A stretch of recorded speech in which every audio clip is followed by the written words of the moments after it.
This is problem 4.02 for Francois Tardieu's Backgammon Strategic Concepts book. This is from chapter 4, which goes over the blitz. Here's the position. We're blue. Our home board's in the bottom right.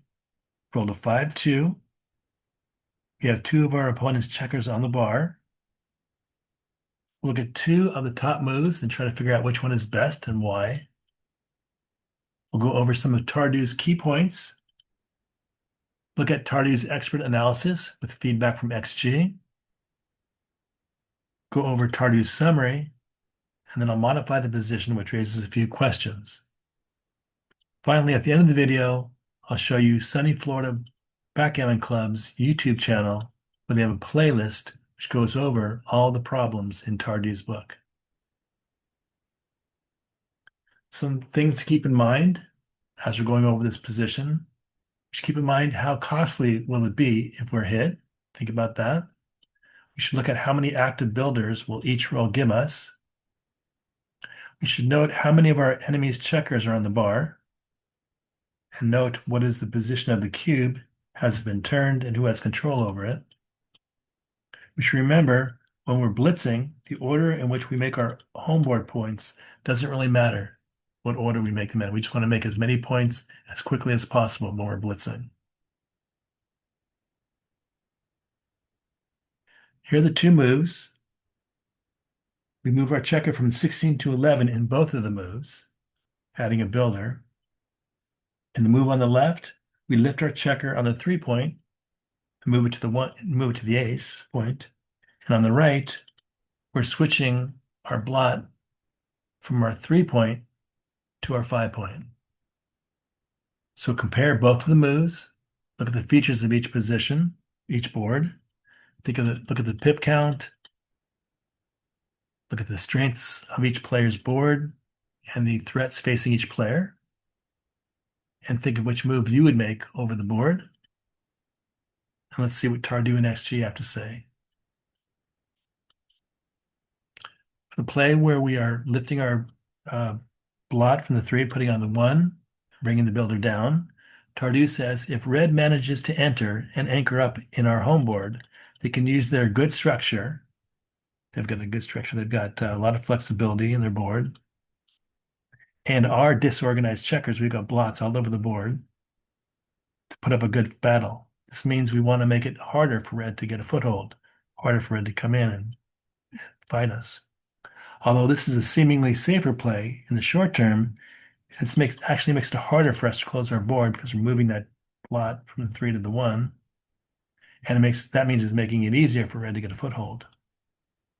So that's why this play is not recommended. And the play which leaves the slotted checker next, here, this play, is recommended. Tardieu says, by switching our blot from the 3-point to the 5-point, we'll cover with any 6 or 4, which is 27 rolls, whenever red dances. So if red dances, now we'll have a blot in the 5. We can cover it with a 6 or 4, which is 27 rolls. What's more, if red hits our blot on the 5-point, our entering numbers, 1, 2, 3, and 5, and our hitting numbers, 6 and 4, are not duplicated. So we maximize our chances of hitting the checker. If red does get in, we have most chances of hitting him and getting that checker back. As red only has a 2-point board, very weak, we should leave our 5-point slotted.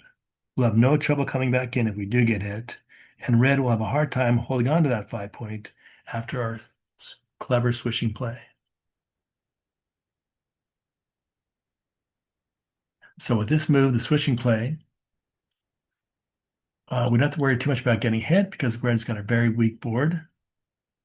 Cost is going to be low if we do get hit. We're maximizing our active builders. We got 6s and 4s, 27 rolls.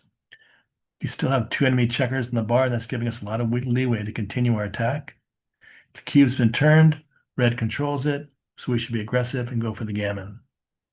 And it's okay to switch our blot from the 3 to the 5-point because it doesn't really matter. We're just trying to get them all covered as quickly as possible.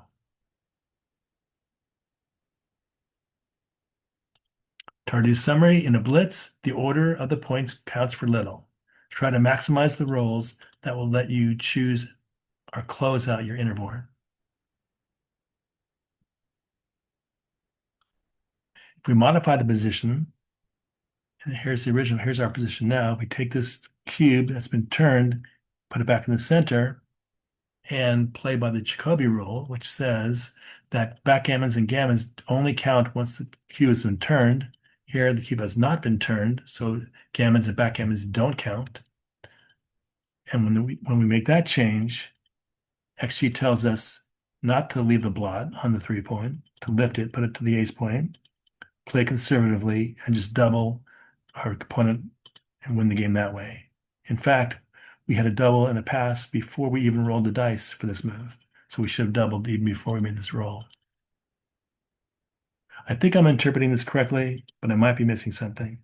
Let me know if you agree or not, or if you have a question or comment. All feedback is welcome.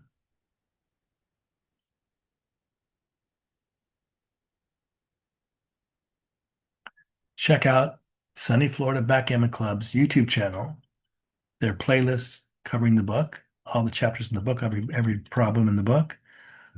And Gary Koscielny is a very talented backgammon player. He leads a group of very good backgammon players, asking questions, leading them through their thoughts, discussion on every play in the book. I left a link for the playlist in the description.